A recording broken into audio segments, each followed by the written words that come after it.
taong may self-control ay marunong huminto, mag-isip, at pumili ng tamang kilos na may paggalang sa sarili at sa kapwa.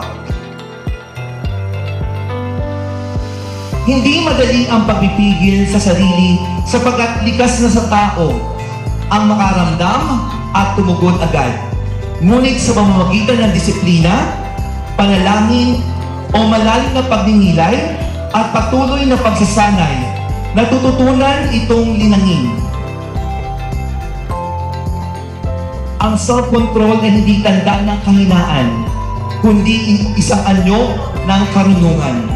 Isang kakayahang pumili ng tama kahit mahirap at manatiling buo sa ang dangal at integridad sa anumang sitwasyon. Salubungin natin ang unang taon ng 2026 ng may pagmamahalan, pag-unawaan at lalo't higit ay ang pagpapatawaran.